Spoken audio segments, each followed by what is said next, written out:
All right, Division 15. We are on Chapter 7 of Ghost Town at Sundown, and it's called Ghost Story. Here we go. Jack bounced in the saddle. He felt the cool night wind against his face. He couldn't tell where they were going, but he trusted Dusty to follow the others. And finally, Dusty caught up with the herd as they began to slow down. Jack snapped his reins, and Dusty came up beside Slim and Annie. "Howdy," said Slim. "Howdy," said Jack. "Howdy," said Annie. Are you okay?" Jack pushed his glasses back into place and said, "Yep. You?" "Yep," she said. That was some pretty good riding back there, Shorty," said Slim. "Thanks," said Jack, smiling. He was even liking being called Shorty right now. Where are we headed, boss?" Jack said. "Blue Canyon," said Slim. "Okay with you?" "Yep," said Jack. "This way," said Slim, and he slapped the horse, and they all speeded up. Slim steered the herd to the left, and soon he led them through a deep, narrow pass, and finally they came to a boxy open space surrounded by walls of rock lit up by moonlight. "We'll corral the Mustangs in here, Blue Canyon," said Slim. He got off the horse, and he helped Jack down, and Annie slipped off Sunset. "Take him to his ma," Slim told Annie. Annie led Sunset to the mare, and in the moonlight the two Mustangs rubbed up against each other and neighed. As Jack patted Dusty's damp neck, he remembered the last two rules for horses: praise and reward. "Thanks," he whispered to Dusty. "You were great. You were super great." "Thanks." Slim unsaddled Dusty and then handed Jack his saddlebags. "Take those over to that grassy spot. We'll camp there." As Jack carried the saddlebags, his boots felt stiff and tight, and his legs were sore and wobbly, but he didn't seem to mind. He threw down the saddlebags and his backpack and flopped himself down. He was very tired, and Annie joined him. "They seem so happy to be free and together again," she said, gazing at the moonlight and the Mustangs. "Yep," said Jack. He laid back, using his backpack as a pillow, and he looked at the stars. "If we just had the answer to the riddle, everything would be perfect." "Yeah, it would," said Annie. "Hey, Slim, I got a question for you." "Shoot," said Slim. "Do you know the answer to this riddle?" So Jack asked. "Out of the blue, my lonely voice calls out to you. Who am I? Am I?" Slim was silent for a moment and then said, "Sorry, Shorty, I don't know that one." Jack's heart sank. "Yeah, that's okay. We don't either." "Hey, I got a question too," said Annie. "Why did the piano in the hotel play all by itself?" "Oh, I do know the answer to that one," said Slim. It's a really cool picture.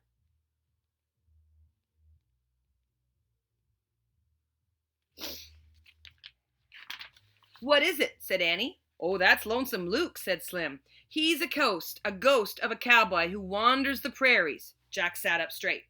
"I saw him. I saw him.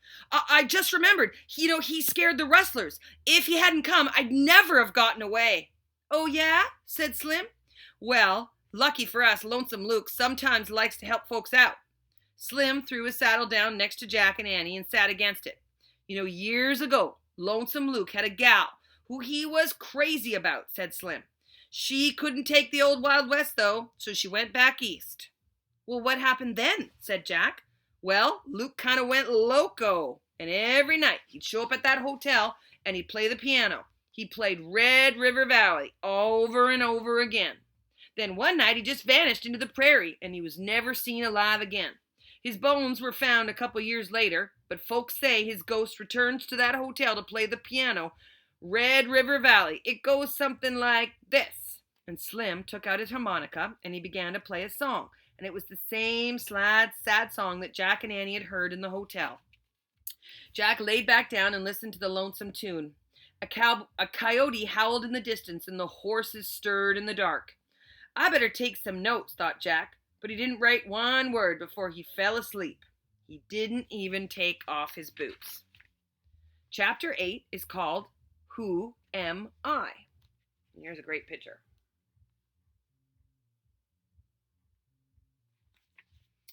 A fly buzzed by Jack's ear, and he slapped it away. His eyes were open.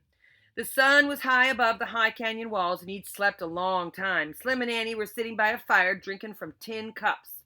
"Coffee and a biscuit?" Annie asked Jack. "Where did you get them?" said Jack. Oh, a cowboy always carries biscuits and a caffeine of coffee, said Slim. He walked over and gave Jack a biscuit and a cup of coffee. Oh, it's hard as a rock, said Slim, and it's a bit muddier than river water, but a cowboy takes exactly what he can get, ain't that right? Jack took a sip and a bite, and the biscuit was very hard, and the coffee was very bitter, but it was okay with Jack, since cowboys didn't mind, he didn't mind either. You know, I'm going to saddle up Dusty, said Slim, and take you back to town to catch your stagecoach. Well, what are you going to do then? Said Annie. I'm going to head south with the herd, said Slim. Sell 'em up. Then we'll ride across the plains and round up more mustangs. Slim saddled Dusty, and Jack took out his notebook and his pencil, and he wrote, Cowboy breakfast, bitter coffee, hard biscuits. Hey, Shorty, said Slim. What you doing? Oh, I'm taking notes, said Jack. Well, what for? Oh, he likes writing everything down, said Annie. Oh, yeah? Me too. In fact, I first came out west to write a book. But one thing led to another, and the next thing I know, I'm a Mustang herder. Slim, you really should write your book, said Annie, and let those Mustangs go free. Think so? Said Slim. They looked at the grazing wild horses. I know so, said Annie. Yep, said Jack. Your book should be about the Wild West, Slim. Slim kept staring at his herd. Maybe you're right, he said. I could settle in Laramie and write down. Wouldn't have to chase after those rustlers anymore. Slim turned back to Jack and Annie. Yep, I think I'll do it. I'll become a writer. Let's go before I go and change my mind. Yay, said Annie. I'll tell them. She jumped up and ran to the horses.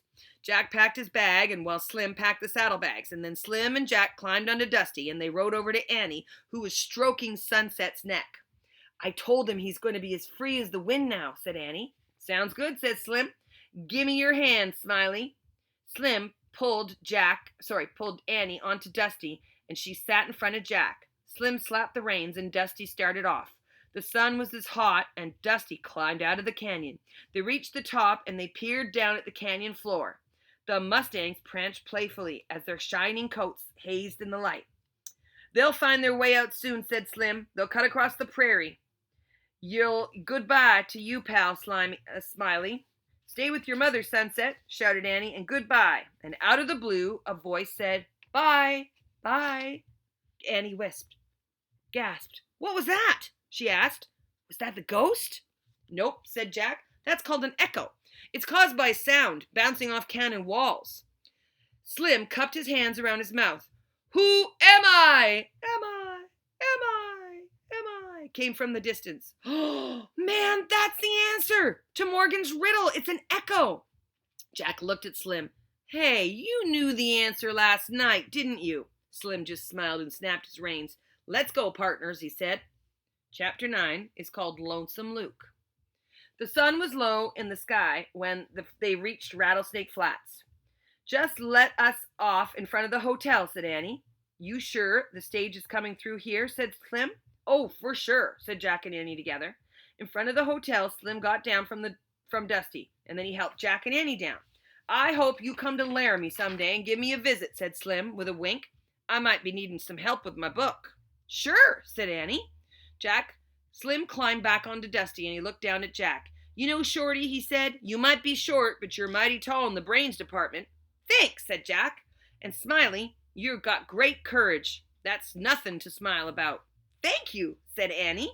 Good luck with your writing, Slim, said Jack. I'm grateful to you both for steering me in that right direction, said Slim. I promise I'll thank you someday. Really? said Annie. A cowboy never goes back on his word. He snapped his reins, and Dusty lopped down the street. Bye, Slim, yelled Annie. Slim coolly turned one last time, and he waved. So long, partners, he called, and then he rode off into the sunset. Okay, I'm ready to take these boots off right now, said Jack. They sat down on the porch of the hotel and started pulling off their boots. Here's another.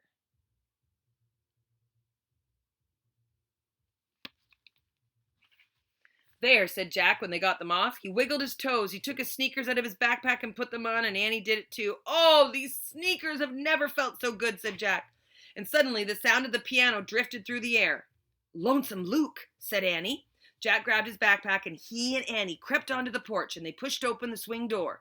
The piano was playing Red River Valley. Sitting on the piano stool was the dim but a shimmering shape of a cowboy. Just then the ghost of Lonesome Luke looked over at Jack and Annie and he waved a shimmering hand, and Jack and Annie waved back at the ghost. Then the ghost of Lonesome Luke faded away, cold air wafting past Jack and Annie, and they both shivered. "Oh, man, let's go." They leaped and dashed up the dusty road. They ran across the cracked ground and past the graveyard. They ran until they reached the tree for the magic tree house, and Annie grabbed the rope ladder. She hurried up and Jack followed. They were almost out of breath when they got inside the treehouse, and Annie grabbed the ancient scroll and she unrolled it. "Yay!" she said.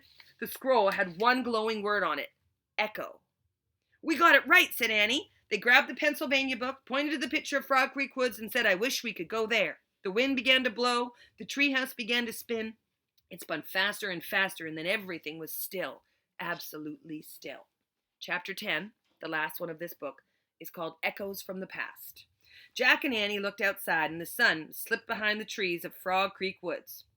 Annie still held the ancient scroll in her hand, and she put it in the corner next to the scroll from the ocean trip. "Just 2 more to go." "Yep," said Jack. Then he unzipped his backpack, and he pulled out the book, Days of the Wild West, and he put it on the stack. "Ready?" he said. Annie was staring at the book, and then her mouth dropped open in shock. "What's wrong?" Annie kept staring. "Have you gone nuts?" said Jack to his sister. And then she pointed to the Wild West book. "Read the cover," she said. Jack picked up the book and he read the title, Days of the Wild West, as he looked. So keep reading. The author's name was below the title, and in really small letters Jack read, Slim Cooley. Jack gasped. His mouth dropped open. He and Annie stared at the words for a really long time. "You mean we were using Slim's book this whole time? The book he wrote after he met us?"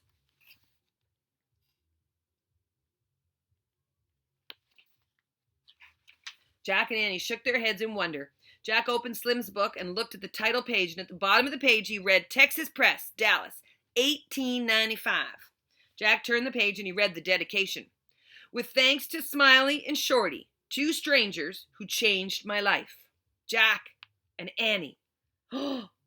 "Slim dedicated the book to us." "Yep," said Annie. She smiled. Jack placed Slim's book back on the stack of books, and then he and Annie left the treehouse and climbed down the rope ladder, and as they stared through the woods, the trees became alive with the bird sounds, and the air felt cool and moist. Frog Creek sure seemed so peaceful. No rattlers, no rustlers, no ghosts. "I know," said Jack, "but when we read his book, it's like he's talking directly to us." "You're right. You mean it's like an echo from the past." "Hey, yeah, wow." "Jack! Annie!" a voice called. "It's Dad," said Annie. "Coming!" they shouted. They ran all the way home through the long shadow of the setting sun. All right, till next time. Bye.